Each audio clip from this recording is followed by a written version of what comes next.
সারা দেশ সহ বিশ্বব্যাপী কি কারণে এত ব্যক্তি কিডনিজনিত জটিলতায় ভুগছে? ধন্যবাদ। মাহে রমজানুর মোবারক জানাচ্ছি সবাইকে। কিডনি রোগটা ধীরে ধীরে বেড়ে যাচ্ছে।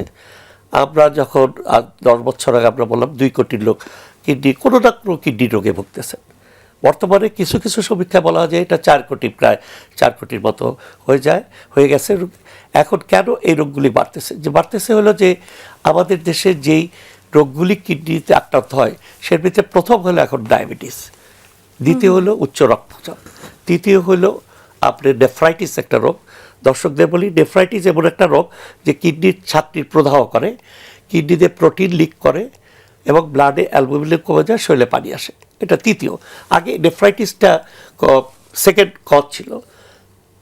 চতুর্থ যে কারণ হলো যে পাথরজনিত কারণে, অথবা রাস্তা ব্লক, 2 কিডনিতে পাথর আছে, মূত্রনালীতে পাথর, সেদিকে।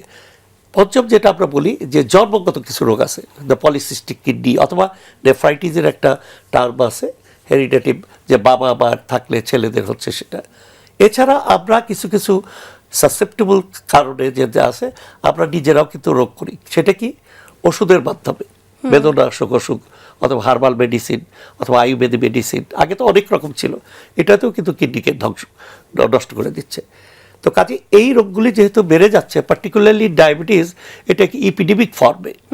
এবং দেখেন ছোট বাচ্চারা এখন ওবেস হচ্ছে, তারা ফাস্ট ফুডে অ্যাডিক্টেড, কম্পিউটারে অ্যাডিক্টেড, খেলার জায়গা নাই, তারা মোটা, বাপ্পারা মনে করতেছেন মোটা ছেলে খুব স্বাস্থ্য ভালো, কিন্তু আলটিমেটলি ডায়াবেটিস ডেভেলপ, পার্টিকুলারলি যাদের জেনেটিক প্রিডিসপোজ।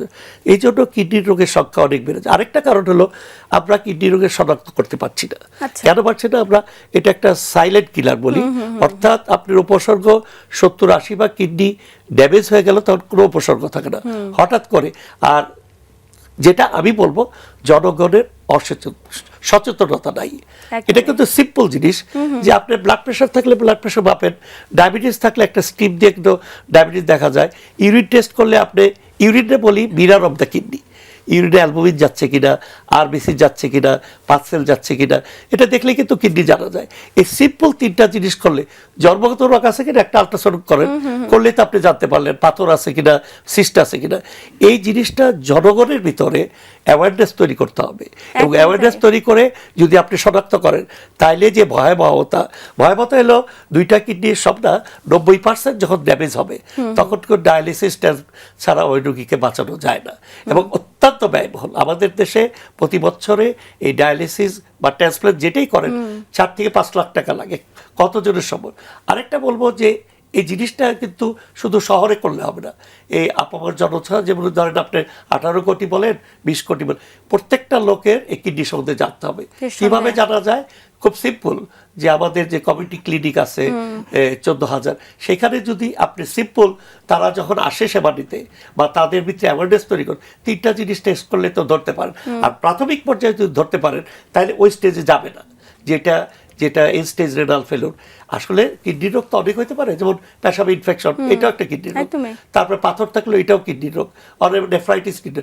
যদি প্রথম দিকে আপনি ধরতে পারেন প্রাথমিক পর্যায়ে, তাহলে কিন্তু আপনি প্রিভেনশন করলে, ডায়াবেটিস যদি কন্ট্রোল রাখেন, ব্লাড প্রেশার যদি কন্ট্রোল রাখেন, আর যেটা পাথর যদি সরিয়ে দেন, তাহলে তো আপনি কিডনি রেনাল ফেলোর হবে না। তাই আপনি প্রাথমিক পর্যায়ে যদি আপনি ধরতে পারেন, চিকিৎসাটা দেন, তাহলে এই ভয়াবহতা হয় না। এবং এই জন্য আমাদের দেশে দরকার হলো সচেতন। এই আমাদের কিছুদিন পরেই মার্চ মাসে আমাদের বিশ্ব কিডনি দিবস আমরা পালন করি, শুধু মানুষকে সচেতন করার জন্য। এবং করলে পরে যদি বুঝতে পারে, এখন কিন্তু মানুষ অনেক কিডনি রোগের সম্বন্ধে অনেক সচেতন, ওষুধ খাওয়ার ব্যাপারে, ব্লাড প্রেশার আছে কিনা, তাও দেখেন 100 জনের জন্য 50 জনই জানে না তার ব্লাড প্রেশার আছে।